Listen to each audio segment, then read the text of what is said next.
네, 국민의힘 장제원 의원과 이 시각 정치권 뉴스 잠금 해제 해보겠습니다. 장 의원님 어서 오십시오. 안녕하세요. 예, 오늘부터 내일까지 재보궐선거 후보자 등록이잖아요. 그렇습니다. 그 국민의힘이랑 맞붙을 더불어민주당의 박영선 후보가 딱 이제 정해졌는데 그렇죠. 이 야권에서는 오늘 오전에 단일화 협상 결렬됐다고 소식 나왔다가 또 좀 지나니까 다시 또 재개하기로 했다. 이거 어떻게 되는 겁니까? 이렇게 진행해가지고 과연 단일화의 시너지를 극대화시킬 수 있을지 굉장히 걱정이 됩니다. 우리 서울 시민들께서 참 문재인 정권을 좀 심판해야 되겠다는 우리 국민들께서 저희들의 이런 모습 정말 문구 몇 개 가지고 네. 이렇게 격한 말이 오고 가는 모습을 보고 과연 저희들을 투표하기 위해서 저희들을 선택하기 위해서 투표장으로 나가실지 참 걱정되는 상황이라고 생각합니다. 결국은 이렇게 됐으면 이번에 지금 안철수, 오세훈 안철수 후보 지지도 좋았잖아요. 상승세였는데 그렇습니다.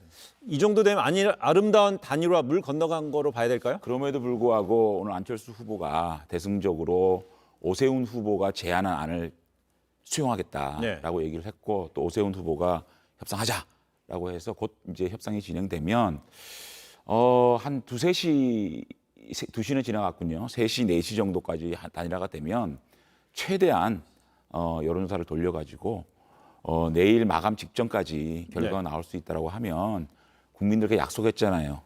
19일까지는 단일 후보가 등록하겠다고 그 약속을 지킬 수 있다고 보고 물리적 시간 괜찮습니까? 여론조사 돌릴 수 있어요? 물론 여론조사를 돌려서 과연 세대별로 세분화된 그런 도달률을 가질 수 있을까? 그게 중요하잖아요. 그게 중요하잖아요. 만약 뭐 40, 50대는 많이 응답했는데 그렇죠. 만약 20대나 30대가 30대가 안 하면 어떻게 돼요? 도달이 안 되면 또 가중치가 또 과하게 되면은 과학적 근거가 좀 부족하지 않겠습니까?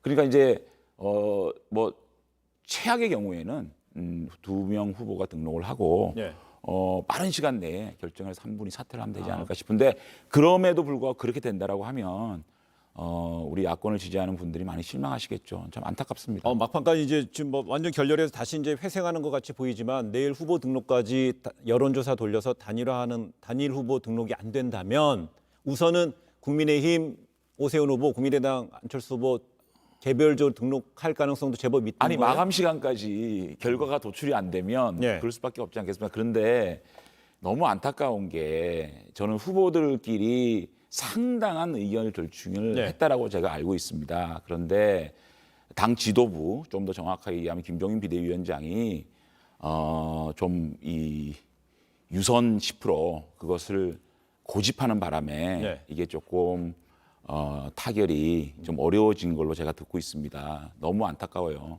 오늘 김무성 전 의원하고 이재호 전 장관 등이 기자회견을 열어서 지금 단일화에 지금 김종인 위원장이 지금 사실상 걸림돌이라는 뉘앙스로 얘기했잖아요. 제가 어저께 걸림돌이라고 얘기하지 않았습니까? 근데 그 기자회견 장소를 그 장제원 의원이 그 주선했습니다. 제가 주선한 거죠. 우리 당의 상임 고문님들이 소통관을 쓰시겠다고 그래서 제가 주선한 거고요. 김종인 비대위원장의 걸림돌이라 하는 말씀에는 제가 동의를 합니다.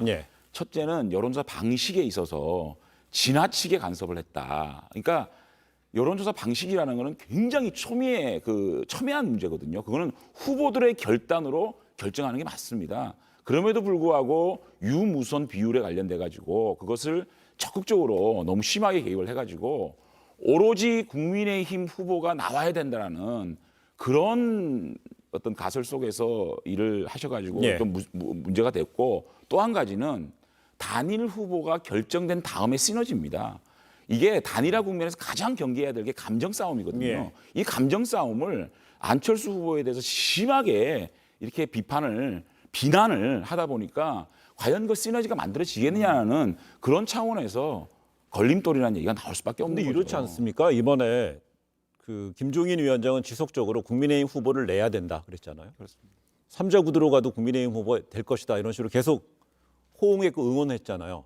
그러다 보니까 지금 오세훈 후보가 지금 이 시각까지 지금 되게 화이팅을 하고 있는 그런 거 보면 김종인 위원장이 큰 그림이 맞는 거 아닌가요? 큰 그림입니까? 네. 김종인 위원장이 오세훈 후보를 칭찬을 했어야죠. 오세훈 후보가 정말 좋은 후보니까 우리 후보를 단일 후보로 만들어 달라고 메시지를 내는 게 맞습니까? 아니면 안철수 후보를 비난하고 욕하고 조롱하고 폄훼하는 방식으로 그렇게 안철수 후보를 떨어뜨리는 것이 방식입니까? 저는 김종인 위원장이 오세훈 후보를 칭찬하는 거 반대하지 않습니다. 네. 그런데 안철수 후보를 얼마나 조롱했습니까? 세상 물정 모른다, 떼쓴다. 오늘은 정신없는 사람이다. 그러면 그렇게 떼쓰는 어린애나 정신 이상이 있는 환자와 단일화를 왜 합니까? 김종인 위원장이 지금까지 단 한 번이라도 박영선 후보에 대해서 비판한 거 들어보신 적 있습니까? 뉴스된 적이 있습니까? 그러면 안철수 후보를 비난하는 100분의 1만큼이라도 박영선 후보를 비판했습니까? 도대체 왜 이런 식으로 이 큰 야권 단일화라는 물결에 이렇게 지장을 초래하는 거죠? 알겠습니다. 그러면 김종인 위원장이 안철수 후보를 왜 이렇게 직접적으로 항상 우리 흔히 말하는 직격을 할까요? 저는 국민의힘 후보로 단일화되지 않았을 때 자신의 책임론이 있지 않겠습니까? 네. 국민의힘에서 후보 수찬 못 냈다. 그것을 막기 위한 면피 정치죠. 그래요? 저는 면피 정치라고 봅니다. 그게 국민의힘의 보편적인 정서입니까? 보편적인 정서를 떠나서요. 네. 모든 우리 국회의원들이나 국민의 당원들이 국민의힘 후보가 됐으면 좋겠다고 생각하죠. 그럼에도 불구하고 금도는 있는 겁니다. 상대 후보를 그렇게 비난하고 조롱하는 방식으로 이 국민의힘 후보가 나온들 큰 틀에서 야권의 큰 통합과 알겠습니다. 또 승리에 도움이 되겠습니까? 그래, 다시 한번 우리 구체적으로 여론조사 관련된 거 한번 돌아가 볼게요. 김종인 의원이 상당히 이제 강하게 비판하셨는데 강하게 비판하는 게 아니라요. 이거는요 피하 구분을 못하는 겁니다. 알겠습니다. 큰 틀에서 안철수 후보는 같이 가야 될 사람 아닙니까? 또 이번 선거가 끝나고 합당을 내야 될 상대 아닙니까? 존중하는 가운데서 우리 후보를 칭찬하는 방식으로 해서 알겠습니다. 경쟁하는 게 맞지 않나요? 알겠어요. 이번에 여론조사 관련해서 이제 두 후보 간의 이견을 보이는 것 중에 결국 뭐 경쟁력을 묻느냐, 뭐 적합도를 묻느냐, 뭐 이런 얘기를 했잖아요. 근데 결국은 지금까지 논의되는 걸 봐서는 여론조사 기관 두 개, 한 곳에는 적합도를 물어보고 경쟁력을 물어본다고 그러잖아요. 그게 오세훈 후보가 역전한 거죠. 그렇죠. 그걸 안철수 후보가 받은 받았죠. 거죠. 근데 만약에 여론조사에 보면 항상 알잖아요. 더하기 마이너스 몇 퍼센트, 오차범위라는 게 있잖아요. 오차범위 내에서 팍비그로 돼가지고 아주 간발의 차로 어느 후보가 아주 간발의 차 이겼어요. 아, 이거 한쪽 진 후보 쪽에서 승복 과연 할까요? 그래서 사실은 감정적인 싸움을 하면 안 된다는 네. 겁니다. 사실은 이게 어떻게 나올지 모를 정도로 초박빙이잖아요. 지금 언론에서 나오는 여론조사를 보면 사실은 누가 후보가 돼도 시비를 걸 수 없을 정도로 박빙이에요. 네.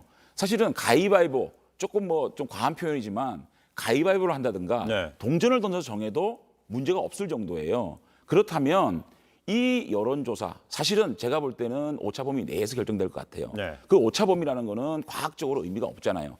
그럼에도 불구하고 1, 2% 차이로 누가 되면 진 사람에 대해서 상처가 있잖아요. 네. 그 상처를 얼마나 잘 아물게 하고 보듬어서 같이 갈 수 있느냐, 시너지를 극대화할 수 있느냐, 그거를 고민해야 되는 게 큰 정치죠. 야권이 해야 될 일 아니겠습니까? 그래서 안타까워요, 정말. 감정이 상하는 선거 그 단일화 과정이 되면 안 된다. 정말 안타깝습니다. 그래, 알겠어요. 한번 결과 한번 볼게요.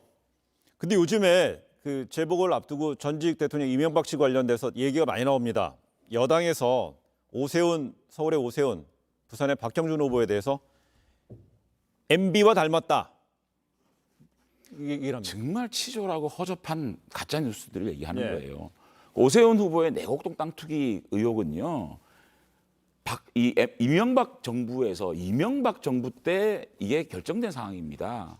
그런데 오세훈 후보가 여기에 그 땅의 지정에 보금자리 주택 지정에 어떤 영향을 미쳤다는 얘기입니까?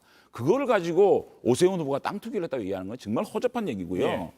박형준 후보에 대해서는 더 심합니다. 맨 처음에 국정원 관련되고 사찰 문건 얘기 나왔죠.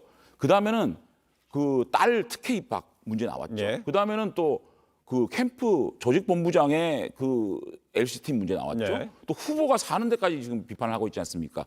이거 가운데 제대로 된 증명된 게 있습니까? 정말 합법적인 과정으로 현재 1가구 1주에 살고 있는 집까지 너 왜 그 집에 살아? 네. 이렇게 얘기하는 게 정말 이게 허접한 얘기 아닙니까? 그러면 지금 어제죠. 그 부산에 만약 LCT 같은 경우에는요. 그 하태경 부산시당 선대위원장 하고 있죠. 시당 위원장이 본부장 하고 있지 않습니까? 특검을 수용하겠다고 했습니다. 근데 이게 부산시당 차원의 특검입니까? 중앙당에서 적극적으로 받을 수 있습니까? 제가 제안을 했어요. 네. LCT 문제는 충분히 수사하지 않았느냐. 이거 가지고 또 시비를 건다 그러면 특검이 아니라 전수조사가 아니라 뭐든 받자. LCT 문제 가지고 더 이상 이렇게 의혹을 제기하고 정말 저는 법사위에서 참 여당의 최고위라는 분이 법사위에 법안 심사하고 있는데 대마도 뷰가 보이는 LCT에 살고 있다. 이런 식으로 얘기하는 추잡한 그 공격은요. 근데 정말 저는 이번 부산시장 선거가 김영춘 후보는 안 보이고 네. 오로지 네거티브만 보이는 진흙탕 흑색 선전을 하고 있다 이렇게 생각합니다. 근데 혹시 그 부산 LCT에서 이렇게 높은 데서 보면 대마도 날씨 좋은 날 보이나요? 안 뷰는? 가봐서 모르겠습니다. 아, 그래요? 근데 일가구 일주택으로 현재 살고 있는 집까지 그렇게 특혜가 있을 것이다. 이렇게 얘기하는 게 이게 도의적으로 맞는 일인가요? 여당답게 정책 경쟁하기를 간절히 바랍니다. 제가 있잖아요. 법사위원으로 모셨으니까 짧게 한번 질문드리겠습니다. 박범계 장관이 한명숙 전 총리 위증교사 사건에 대해 수사지휘권 발동했습니다. 오늘 조남관 권한 대행이 총장 대행이 수용했습니다. 뭐 재심의 결과 만약에 그 기소로 가느냐 아니냐에 또 어떻게 파장이 제가 될까요? 볼 때는요. 네. 박범계 장관이 변화구를 던진 거예요. 네. 추미애 장관은 늘 직구만 던졌잖아요. 네. 박범계 장관은 합의하는 식으로 하면서 변화구를 던진 거거든요. 오늘 조남관 차관은 체인지 여부를 받은 거다. 네. 이렇게 생각합니다. 그 고검장들도 함께 의논하겠다고 하지 않았습니까? 그러면 박범계 장관의 수사지휘권은 인정하되 이 검찰들의 고검장들, 고검장이 큰 형님들 아닙니까? 네. 함께 대검 참모들하고 합의해서 결정하겠다라는 얘기는 조남관 차장이 현명하게 잘 대응했다고 보고 이거는요 검찰 연구관들 전체가 불기소로 결정한 문제고 네. 오로지 한 명 이문정 검사만 지금 주장하고 있는 거 아니겠습니까? 그러면 그렇기 때문에 제가 볼 때는 이 공적 기관에서 보편 타당하게 결정한 거를 권력이 비어프로 하는 거거든요. 저는 조국, 추미애, 박범계로 이어지는 이 정치 장관들이 권력을 이용해 가지고 권력을 사유화하고 진영하고 있다 이렇게 네. 생각합니다. 그러면 대검 애초에 박범계 장관이 대검 부장회의에서 재심의 여부를 결정을 하고 그랬는데 만약 거기 고검장들까지 참여해서 재심의 했어요. 그래서 기소하는 거로 했어요. 그럼 여당 야당에 거죠. 수긍해야죠. 아니, 수용을 떠나서요. 네. 그거는 정말 권력에 굴한 거라고 생각을 합니다. 알겠습니다. 이런 식으로 권력이 지시하면 검찰이 다 자신들의 결정을 스스로 없는 거 이게 가능할까요? 저는 네. 고검장들이 이거를 용납 안 할 거라고 봅니다. 여기까지 듣겠습니다. 오늘 그 장제원 법사위원과의 그 뉴스원 인터뷰 여기까지 하겠습니다. 고맙습니다. 맞습니다. 네.